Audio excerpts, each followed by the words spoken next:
Fala galera, espero aí que todos tenham tido um bom feriado. A gente vai retomar, né, nossa última aula que nós estávamos falando sobre tabela periódica e também, né, sobre a configuração eletrônica, né, como é que os elétrons eles estão agrupados na eletrosfera, né? Então, relembrando, né, na tabela periódica, a tabela periódica é dividida, né, em períodos. Temos ao todo 7 períodos. Os períodos eles também são representados por letras. O primeiro período é a letra K, o segundo L, M, N, O e assim vai. Beleza? Podem ter mais períodos? Teoricamente, sim. Mas o que a gente conhece hoje de elementos no nosso universo conhecido, o que a gente tem conhecimento, é que só existem elementos até o sétimo período. Mas podem existir mais elementos? Podem. Na teoria, sim. Beleza? Então, o primeiro período aqui, nós só temos 2 elementos, né? Que é o hidrogênio e o hélio. Aí, os períodos, eles são relacionados ao nível, às camadas que eles contêm. Por exemplo, o hidrogênio. O hidrogênio ele só tem uma camada, beleza? Em que os elétrons estão. O potássio, por exemplo, que é esse aqui pela letra K. O potássio, ele tem 4 camadas, beleza? Então significa que os elétrons estão o quê? Estão agrupados no total dessas 4 camadas, beleza? Que circulam o núcleo, beleza? Então lembrando que um elemento, ele é composto de um núcleo pequeno e denso. Lembrando, né,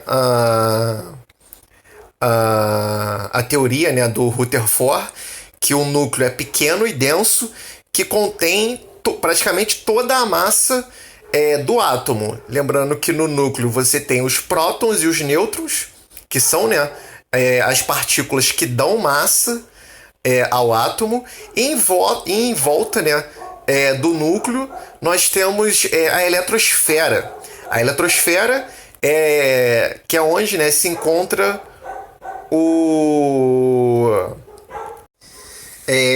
onde temos a eletrosfera, né, onde se encontram os elétrons, beleza? Que circundam, né, o núcleo, beleza? Lembrando que o núcleo é positivo por causa dos prótons, que tem carga positiva.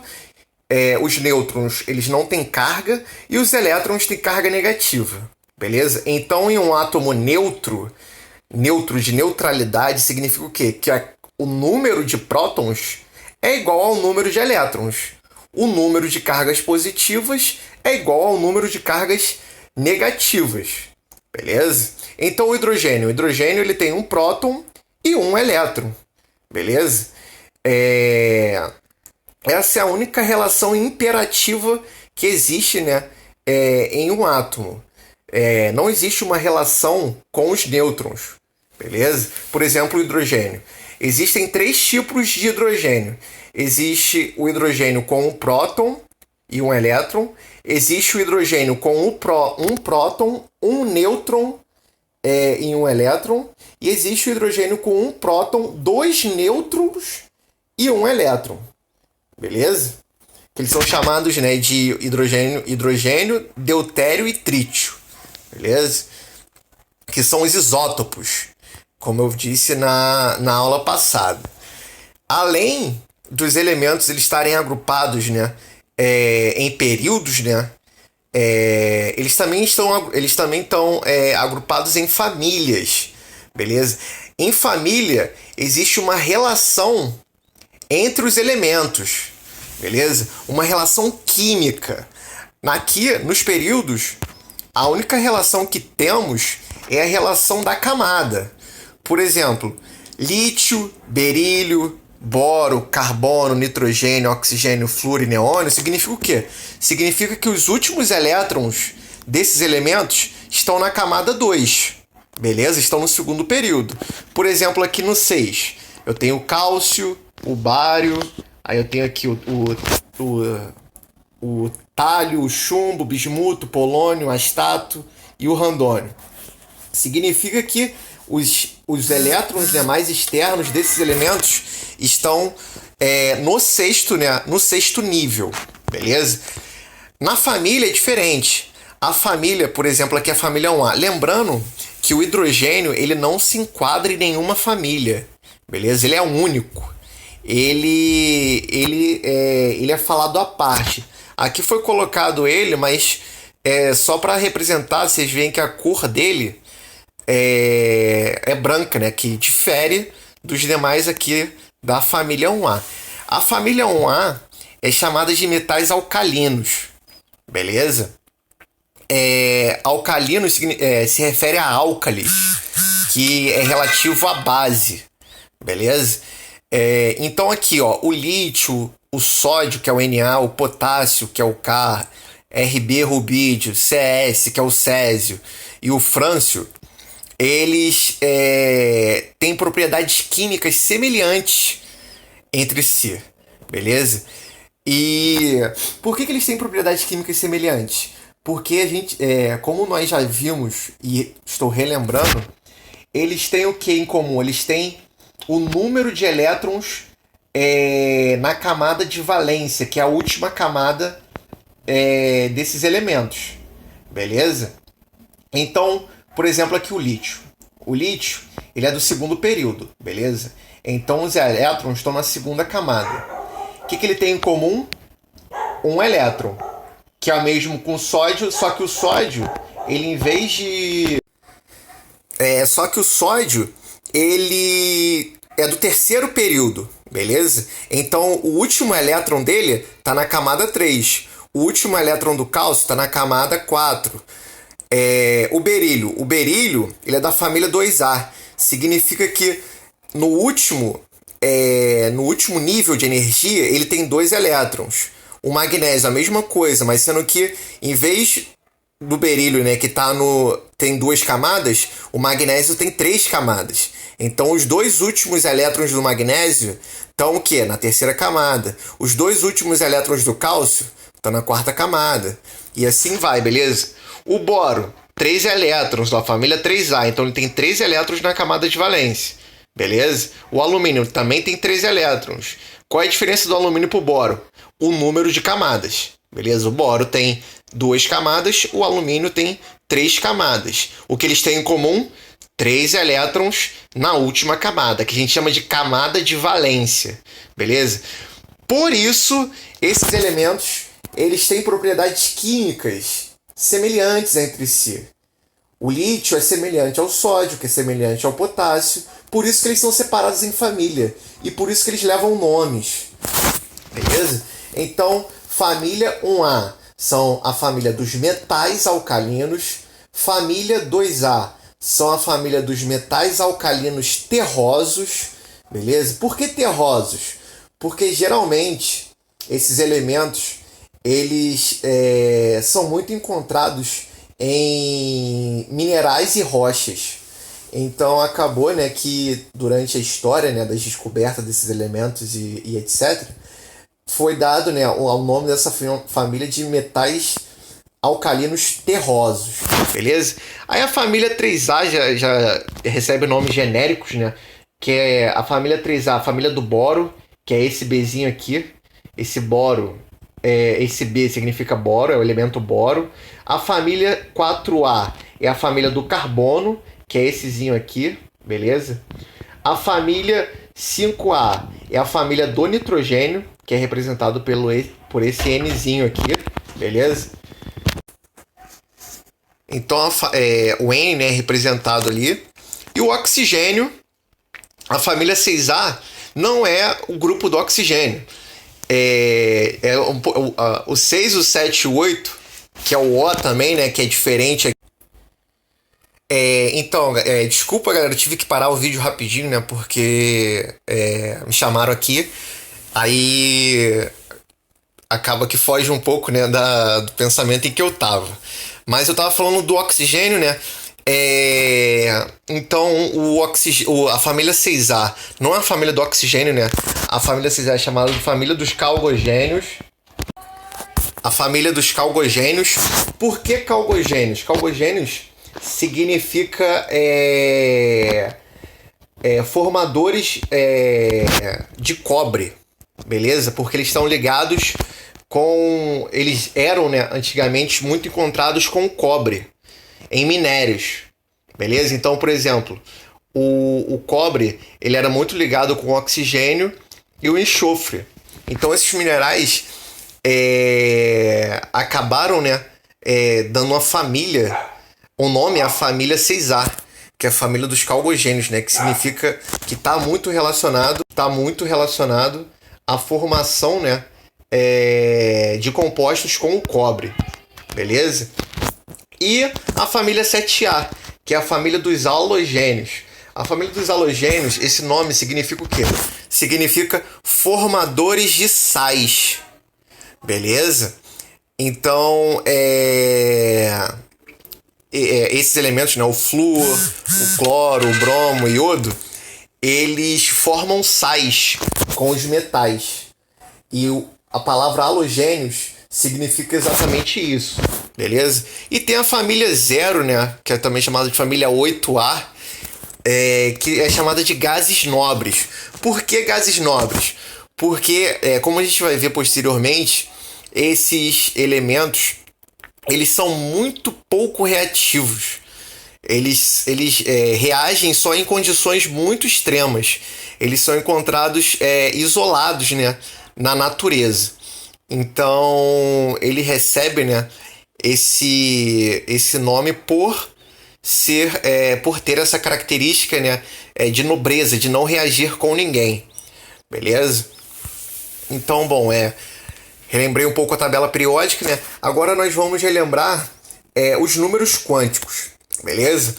Como eu falei para vocês, existem 4 números quânticos. O primeiro número quântico é aquele representado pela camada em que o elétron se encontra.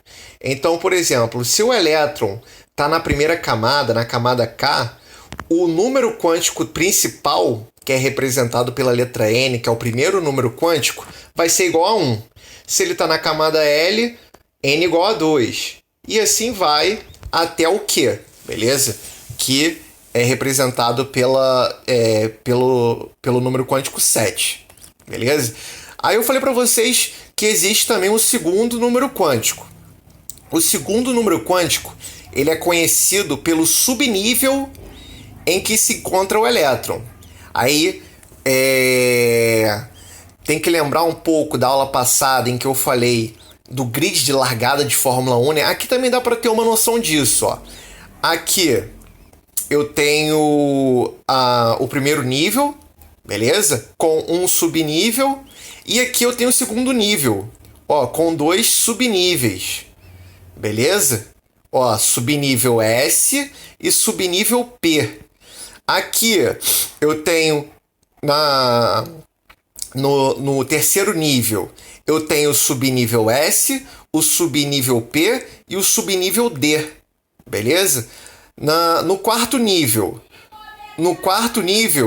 eu tenho o subnível S, o subnível P, o subnível D e o subnível F, beleza? E assim vai aumentando.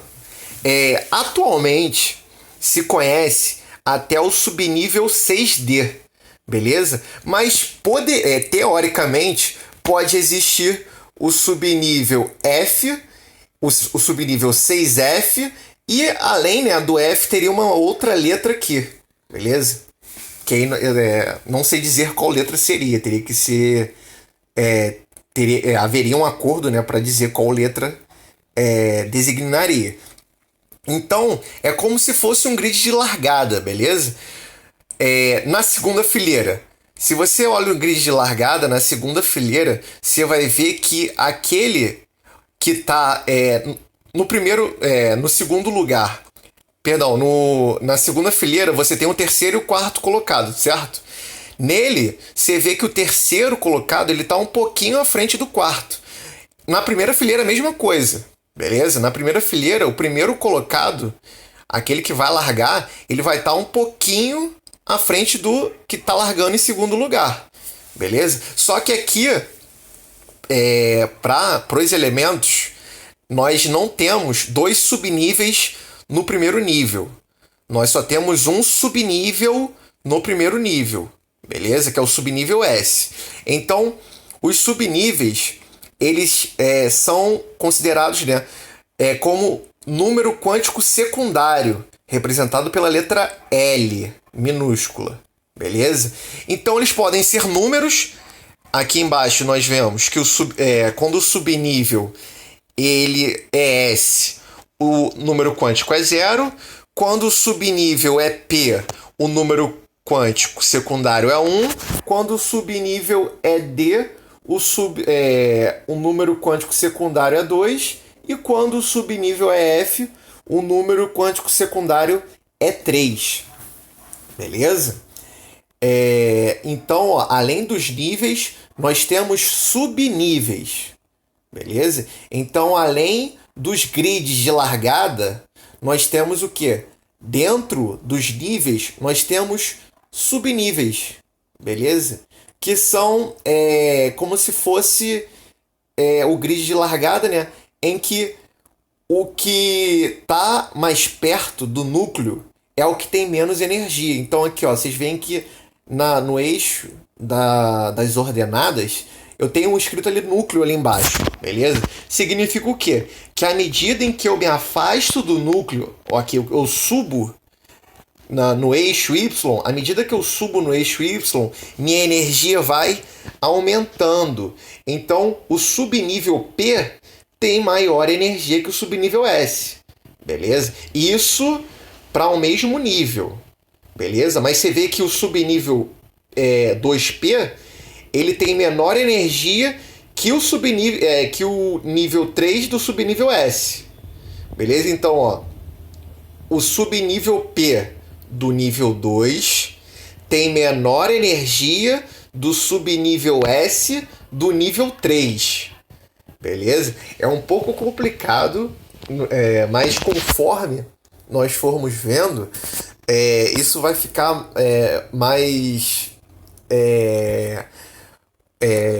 mais familiar, e assim acaba, né, gravando, acaba memorizando essa relação, né, de níveis. Então, faltou falar agora aqui do terceiro número quântico, que é chamado, né, de número quântico magnético também. É representado pela letra M maiúscula e L minúscula, que é representado pelo orbital. Lembrando que o orbital é a região onde é máxima a probabilidade de se encontrar o elétron, então é representado por quadradinhos.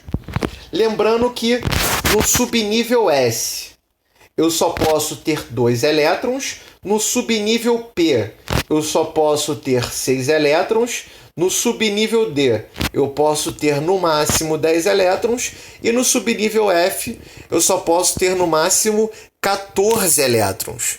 Beleza? Então aqui, ó, cada orbital é representado por um quadradinho. E cada quadradinho ele só pode ter no máximo 2 elétrons. Então, ó, um quadradinho eu posso ter no máximo 2 elétrons, beleza? Então o subnível S só pode ter 2 elétrons. O subnível P só pode ter 6 elétrons. Então, quantos quadradinhos ele vai ter? Vai ter só 6. Perdão, vai ter só 3. Porque em cada quadradinho eu só posso ter 2 elétrons. Beleza? D tem no máximo, o subnível D tem no máximo 10 elétrons. Então, cada quadradinho tem 2 elétrons, então eu só posso ter 5 quadradinhos. O F só pode ter no máximo 7 quadradinhos, porque F tem no máximo 14 elétrons. Beleza? Importante, o número quântico terciário, representado pela letra ML, são esses números aqui embaixo. Beleza? É aonde o elétron vai se encontrar.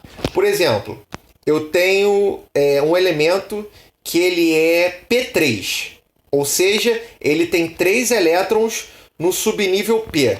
O primeiro elétron vai entrar nesse quadradinho -1, o segundo entra no quadradinho 0 e o terceiro vai entrar no quadradinho +1. Então, qual é o número quântico terciário dele? vai ser mais um. Beleza? Aqui na direita, nós temos o famoso, né, diagrama de Pauling. Beleza? É como, né, esses níveis de energia eles foram calculados. Esses níveis de energia eles foram calculados, né, com uma matemática que não faz sentido falar aqui, né, uma matemática de nível superior que envolve cálculos muito complexos. Então, o que vocês precisam saber é como, né, como está ordenado o nível de energia na tabela periódica, beleza? Então, aqui, ó, no subnível S, o subnível S, no primeiro nível, que é aquele nível que só tem o hidrogênio e o hélio, eu só tenho um subnível, beleza? Que é o S. Então, é um S. Um S1 significa o quê? Que ele só tem um elétron, beleza? Se for um S1, significa que ele só tem um elétron. E quem tem um elétron? O nosso hidrogênio. A gente viu que o hidrogênio tem um próton e um elétron, certo? Então, se ele é um S1, significa o quê? Significa que ele é o hidrogênio.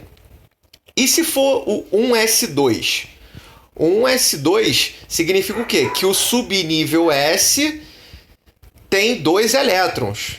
Se ele tem 2 elétrons, significa que ele tem o quê? 2 prótons, certo? Ele é neutro.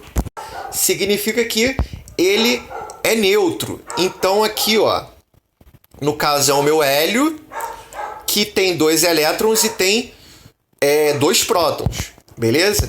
E assim vai aqui na nossa tabela periódica. Vocês veem que a setinha indica o crescimento do nível de energia. Então você vê, ó, primeiro vem um S, aí, ó, segue aqui a linha tracejada, aí vai pro 2P, aí segue a linha tracejada, 2S, perdão, aí segue a linha tracejada, aí vai pro 2P, 3S, segue a linha tracejada, vai pro 3P, 4S, segue a linha tracejada, vai pro 3D, 4P, 5S e assim vai, em níveis de energia, beleza? Então é assim que é agrupado os níveis de energia dos elétrons dos átomos, beleza? Então aqui, ó, por exemplo, vou pegar aqui o alumínio, o silício. O silício, ele tem... Não, deixa eu ver um aqui melhor, mais fácil. O cálcio.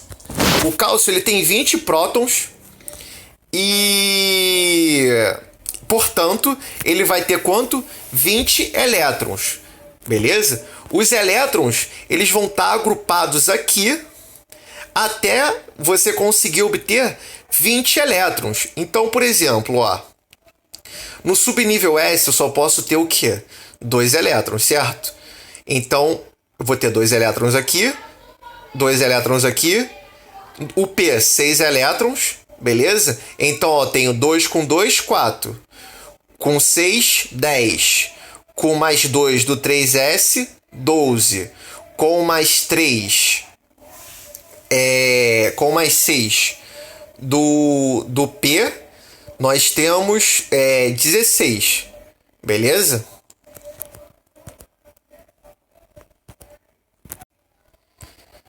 Bom, retomando aqui, tive que parar de novo porque me chamaram aqui e acabei me confundindo. Ó, 1 é S igual a 2. 2S também são 2, dá 4.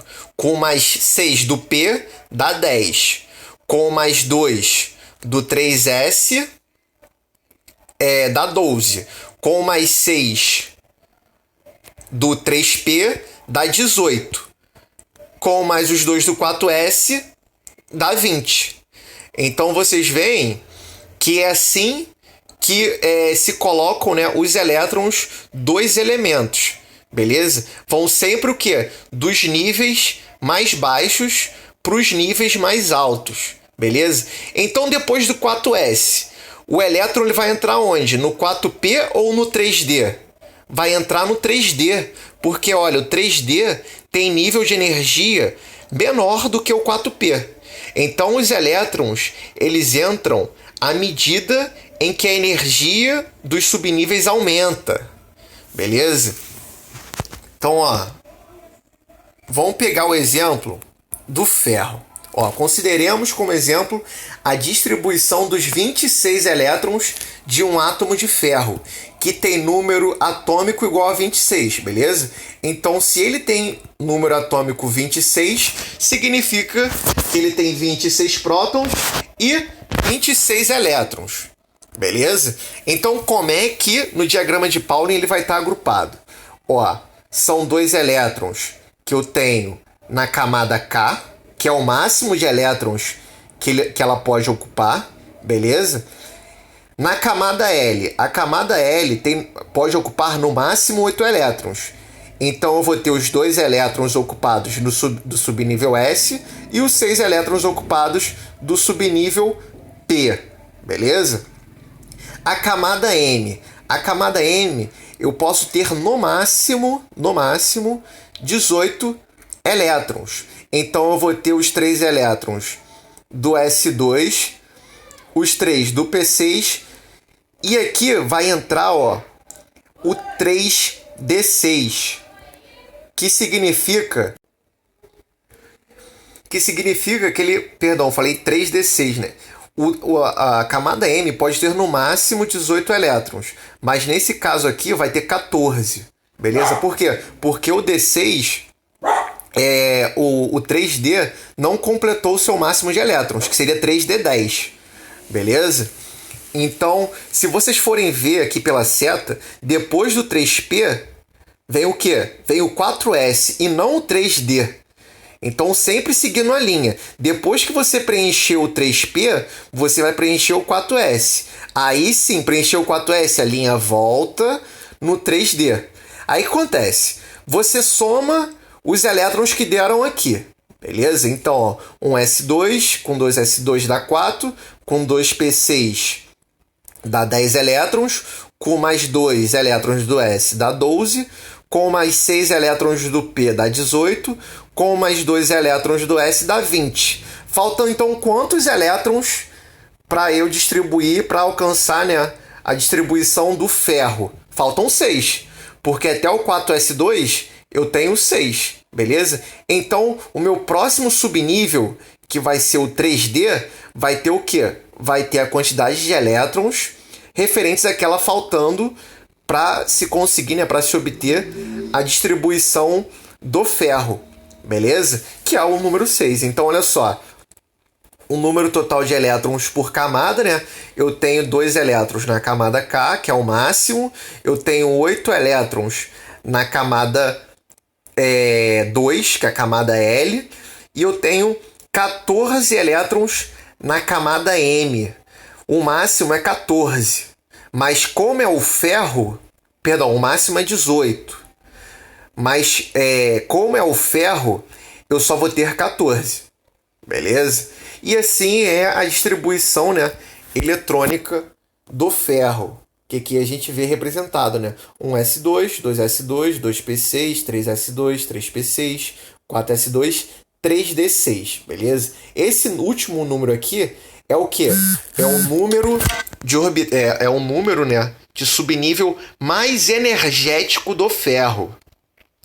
Aí você me pergunta, pô, Vitor, esse subnível mais energético, como você disse, não é sempre o que está mais externo, porque olha só, o 4S2, ele é o quê? Ele é o mais externo, porque ele está na camada 4, beleza? Diferente aqui da camada 3. Então, a camada 4 é o mais externo, mas nem sempre os elétrons mais externos são os mais energéticos, como a gente pode ver aqui, ó, por esse diagrama de energia. Ó, a energia, ó, aqui embaixo está o núcleo, como vocês podem ver. Aqui embaixo está o núcleo. E à medida em que eu subo, eu aumento de energia. Aqui então, ó, no quarto nível, beleza? Quarto nível está o quê? Está mais distante do terceiro nível, correto? Mas olha só, o 3D está com uma energia acima do 4S. Então, nem sempre os níveis mais externos possuem maior energia do que os níveis mais internos, né? No caso dos subníveis, beleza? O subnível 3D ele vai ter maior energia do que o subnível 4S, beleza? Então a distribuição eletrônica ela é sempre na medida crescente do nível de energia. Beleza? Do nível de energia. Está relacionado à energia e não à camada. Se você fosse botar em número crescente de camada, aí depois do 3P veria o 3D e depois o 4S.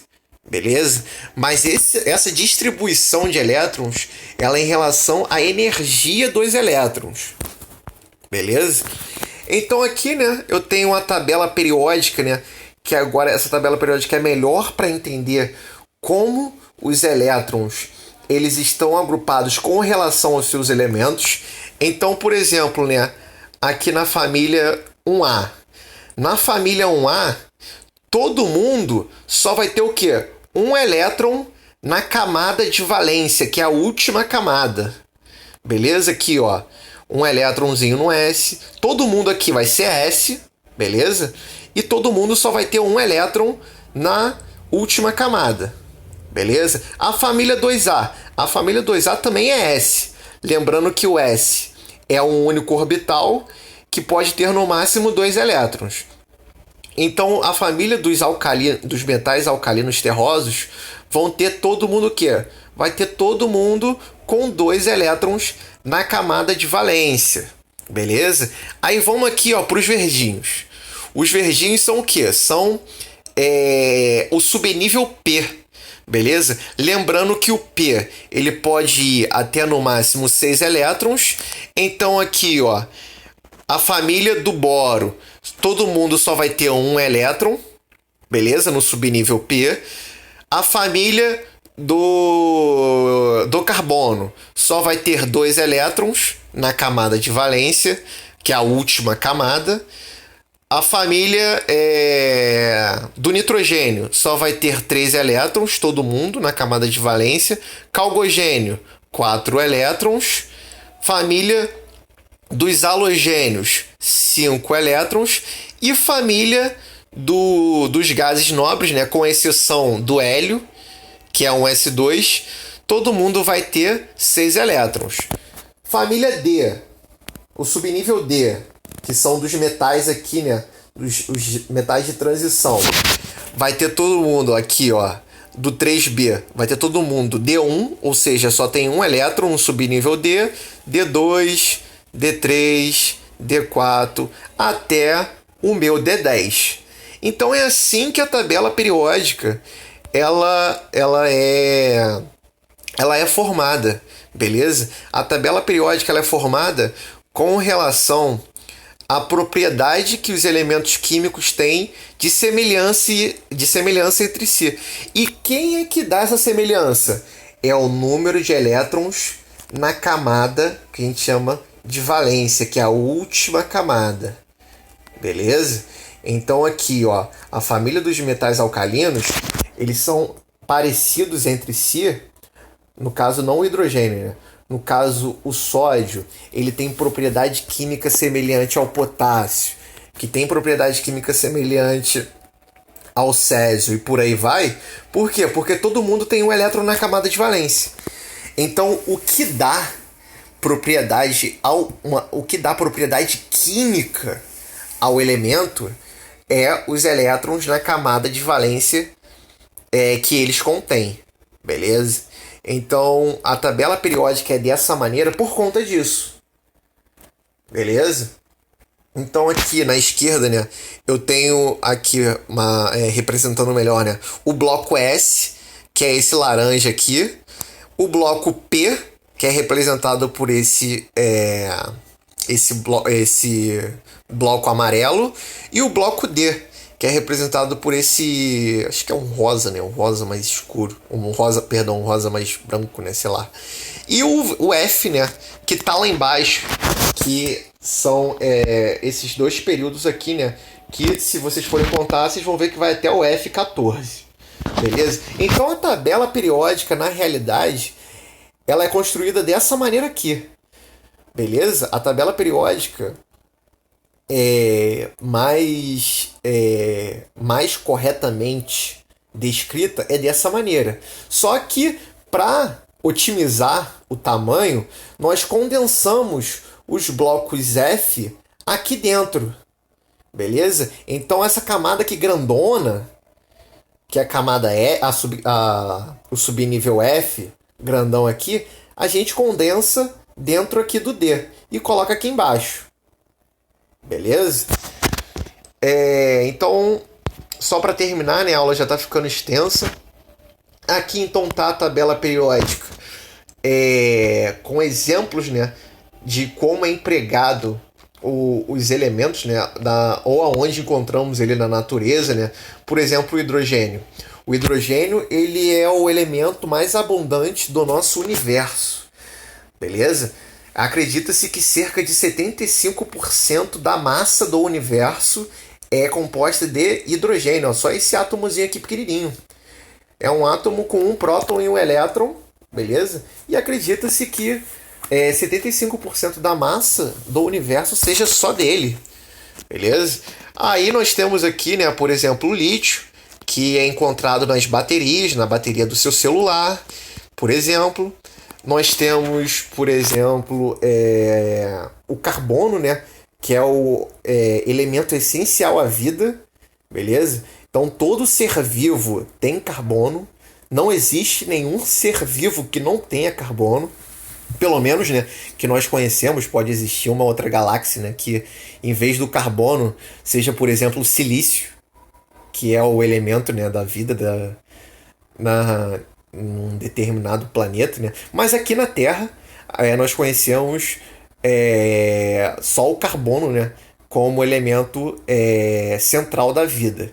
Beleza? Aí tem aqui várias, por exemplo, aqui o zinco, né, é utilizado para produzir instrumentos musicais, o estanho, o escândio, perdão, utilizado para produzir, né, as bicicletas de leveza, aquelas que são utilizadas por ciclistas, aqueles ciclistas, né, de competição. Também é muito utilizado fibra de carbono, mas o escândio também é muito utilizado. O titânio, que ele é um metal, né, de dureza elevadíssima, utilizado, né, em caças. O alumínio, que ele forma ligas, né, leves, que são utilizadas nos aviões comerciais. Beleza? Por que não utiliza o titânio nos aviões comerciais? Porque os aviões comerciais, eles necessitam o quê? Eles necessitam ser leves, porque eles vão levar uma enorme quantidade de pessoas. Aqui não, aqui você precisa o quê? Você precisa que ele seja resistente, porque um caça vai voar a uma velocidade enorme. O avião não voa na velocidade do caça, porque se o avião voasse na velocidade do caça, aí o alumínio iria deformar, porque o titânio ele tem maior dureza que o alumínio. E aqui no caça você leva o que? No máximo 2 pessoas. Beleza? Então você precisa de resistência. Aqui você precisa de leveza. Beleza? E por aí vai, né? Se vocês forem encontrar na internet, vocês vão ver que todos os elementos da tabela periódica têm várias funções. Não são só essas, aqui são exemplos, beleza? De como são utilizados. O carbono aqui, por exemplo, é encontrado nas conchas. O enxofre, ele é muito encontrado nas gemas, né, de ovo. Então, quando você sente aquele cheiro de ovo podre, é por conta do enxofre, beleza? Porque o enxofre forma compostos com o hidrogênio, que a gente vai ver posteriormente, que tem aquele cheiro, né, pútrido, né? E por aí vai, beleza, galera? Então é isso.